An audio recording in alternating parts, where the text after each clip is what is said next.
Hello, friends, and welcome back to Stories About Entitled People. Let's start today's video with the story of a guy who got tired of some stupid coworkers and how he went out in a blaze of glory. But before we begin, don't forget to subscribe to our channel if you're new here and turn on notifications so you don't miss a new video every single day. Here we go. I'm sorry, I'm busy. I just got my 4th margarita and I'm on vacation. I had the misfortune of working for Good Old Restaurant Incorporated for 2.5 years as an assistant manager. I worked torturous hours and put up with unbelievably rude people, and all for $7 an hour. What more could you ask? One time, a drunken idiot actually drove his van through the double doors and halfway into the dining room, spraying the horrified patrons with glass and antifreeze. I cheered. He was arrested. Nobody was hurt. Anyway, I worked under an incredibly obese woman who was the manager, and in these days and times would have been convicted of sexual harassment had then been now. There were 2 other assistant managers, an ex-Marine with the IQ of a Jell-O pudding bar, and a 3-time divorced whore named Sue, who my friends and I had affectionately dubbed Trog. As luck would have it, ex-Marine and Trog became boyfriend and girlfriend, and subsequently, my nemesis. So here's the scenario. One extremely large woman with the hots for me, one ex-Marine drooling down his tie most of the time, and one unpleasant Trog-type woman constantly exploring ways to make my life miserable. Like making me work the 7 p.m. to 4 a.m. shift 4 days a week. It was a nightmare. My clothes smelled like hamburger and grease all the time, and so did I, even after a shower. I was constantly tired and unsure of what day it was half the time, so after almost 3 years of putting up with this crap, I finally snapped and plotted my revenge and my exit from service. I need to explain exactly how the cash register and video monitor system works in order for y'all to thoroughly appreciate what happens next. When the cashier enters in a customer's order, it appears on a video monitor over the appropriate workstation. So if you order a hamburger, fries, and a Coke, the video monitor over the fryer station says 1 fries. The video over the grill says 1 hamburger, and the video over the front counter says 1 fries, 1 hamburger, 1 Coke. And then a receipt tape comes out with all the info on it, which the person bagging the order uses and has to give to the customer when done. Another thing you need to know is that certain items are only available at certain times. Dinner items are only rung up after 6 p.m. at night, for example. So this is the shenanigan that I pulled off. A holiday weekend was approaching, and the manager was taking the week off to go to Lake Tahoe. That left Trog, Butthead, and myself to work the store and its 25 employees. Well, after the manager left, they decided they'd take the weekend off and stick me with basically around-the-clock duty. B-turds. It was like July 4th weekend, and I was screwed. So here's what I did. I was going to be stuck working Friday, Saturday, and Sunday. They were going to leave Friday evening at 7 p.m. when my shift began and take off to Monterey. So that Thursday evening, I worked until 4 a.m. Being alone in the store, I'd uninterrupted access to the computer system that you use to program the cash registers. I methodically went through and reprogrammed all titles for the dinner keys. Chicken dinner now said stew is stinking troll. Fish dinner now said Ron is big penis, etc., etc. There were a total of 5 different dinner keys, I think, and I programmed them all with these niceties. Then I tossed the programming guidebook into the dumpster just in case. Nobody else except myself and the manager knew how to program the registers. Now, I had to rely on a bit of luck as well because I needed to pick up my paycheck the following day at lunchtime, and it'd be disastrous if someone accidentally hit a dinner key during the day. So the following day, I appear at noon to get my paycheck and all my personal effects at the store, and everything went without incident. Trog and company made a few snide remarks about how much fun they were going to have in Monterey all weekend, and I cheerfully ignored them and wished them a great time. I was able to put together the whole story several months later when I ran into one of my old employees, and this is what happened. It came as quite a shock to them when at 6 p.m. I still hadn't shown up for work. I was in fact at the grand opening of Margaritaville in San Francisco about that time, well into my 4th margarita and feeling no pain. Keeping close watch of the time, I called the restaurant promptly at 6:05 p.m. Me. Hello? Trog. Jim? Where the F are you? Me. Why, I'm in San Francisco enjoying my 4th margarita.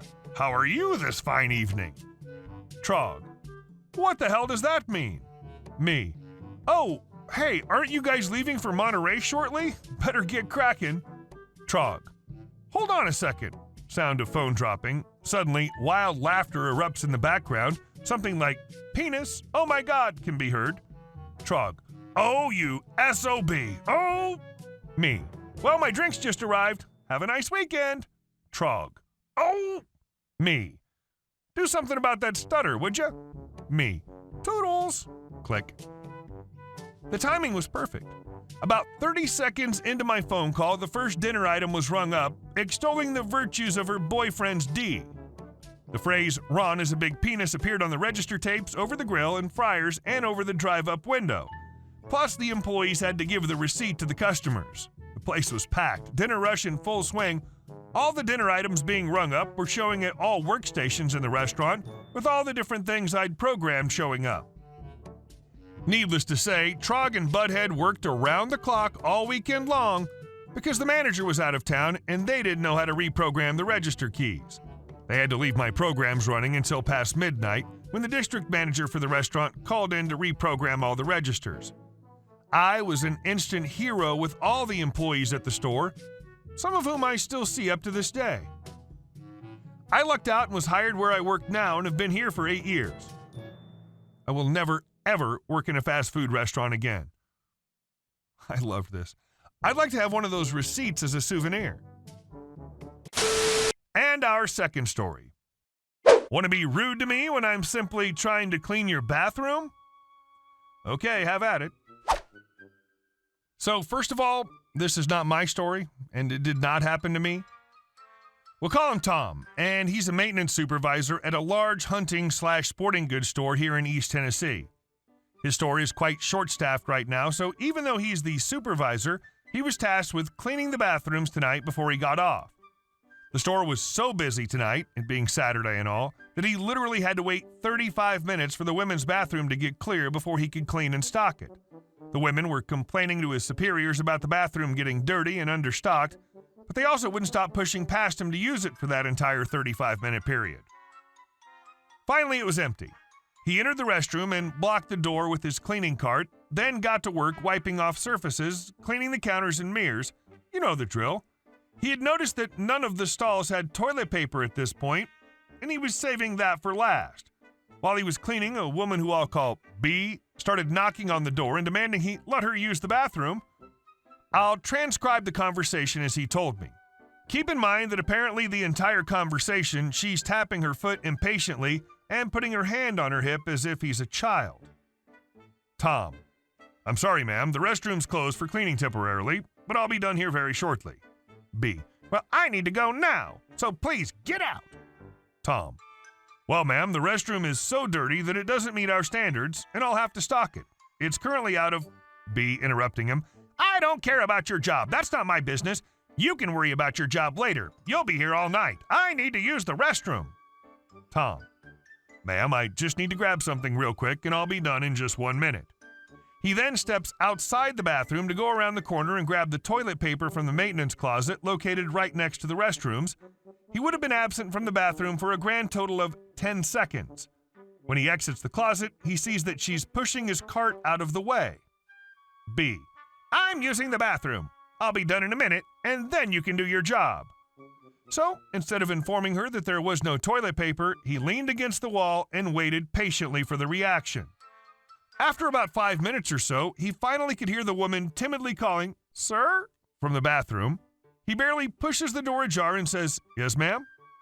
B. There's no toilet paper in here. Tom.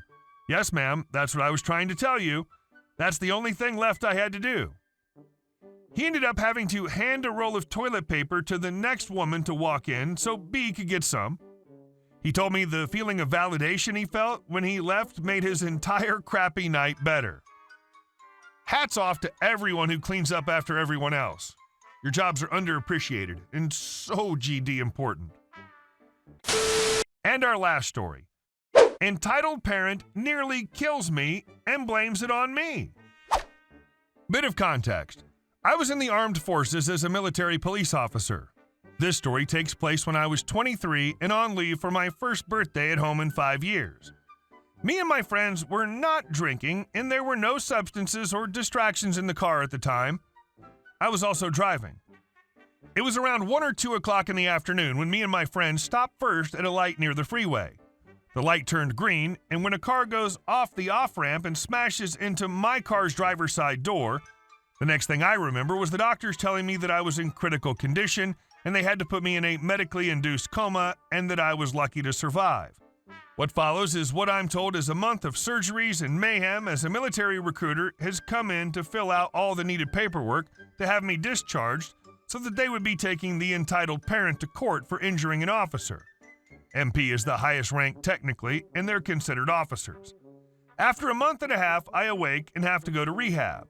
After 3 months of rehab, I learned that the military discharged me because of my injuries. I was no longer of use.